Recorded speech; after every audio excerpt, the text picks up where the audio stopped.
అందించగలగాలి, నిరంతర విద్యుత్తును సరఫరా చేయగలగాలి.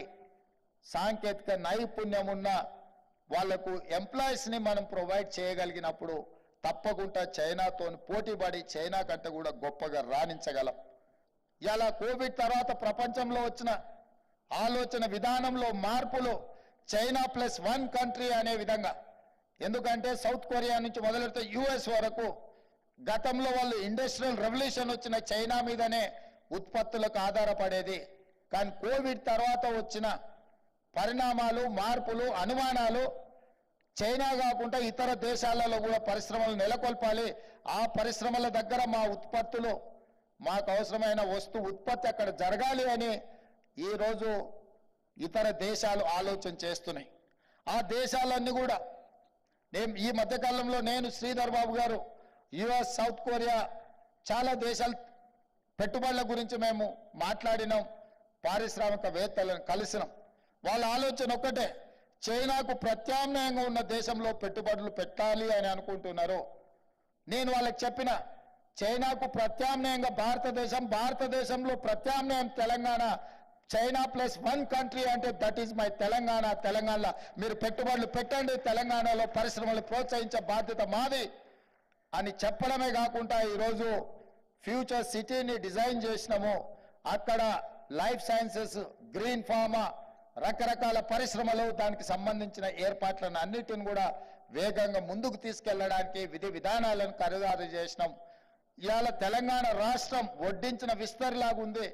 ఇవాళ ఔటర్ రింగ్ రోడ్డు మన అభివృద్ధికి ఎంతో సహకరించింది. ఔటర్ రింగ్ రోడ్కు ప్యారలల్గా రీజనల్ రింగ్ రోడ్ని ఇవాళ డెవలప్ చేయాలనుకుంటున్నాం. రీజనల్ రింగ్ రోడ్ని ప్రణాళికలు సిద్ధం చేసినాం. రీజనల్ రింగ్ రోడ్తో పాటు outer ring road to regional ring road, radial roads design చేస్తున్నాము. తద్వారా లక్షలాది ఎకరాల వ్యవసాయ భూములను, పరిశ్రమలను నెలకొల్పడానికి, ఉత్పత్తులు పెంచడానికి ఉపయోగపడే విధంగా ట్రంక్ ఇన్ఫ్రాస్ట్రక్చర్ డెవలప్ చేయాలని చెప్పి ఈరోజు మా ప్రభుత్వం నిర్ణయాలు తీసుకున్నది. ఆనాడు హైదరాబాద్ నగరానికి తాగునీటి సమస్య వచ్చినప్పుడు కృష్ణా గోదావరి జలాలను తరలించింది కాంగ్రెస్ పార్టీ.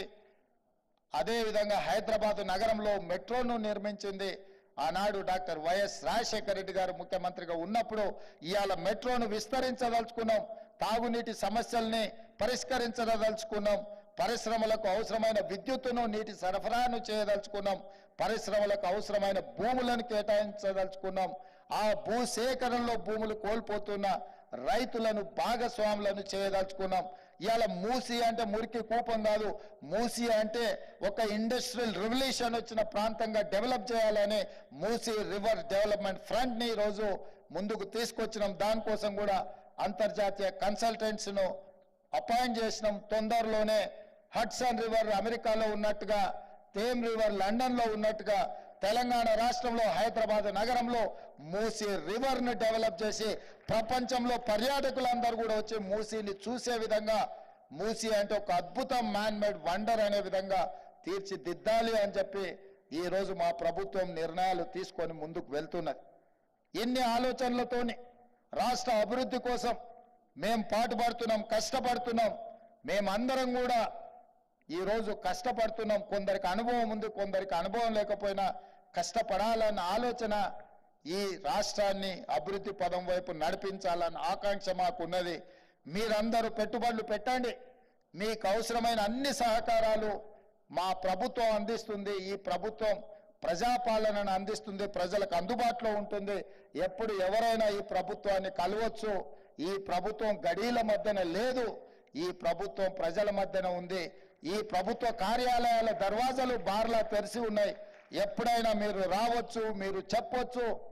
మీరు చేసే విలువైన సూచనల్ని మా ప్రభుత్వం తప్పకుండా పాటిస్తుంది.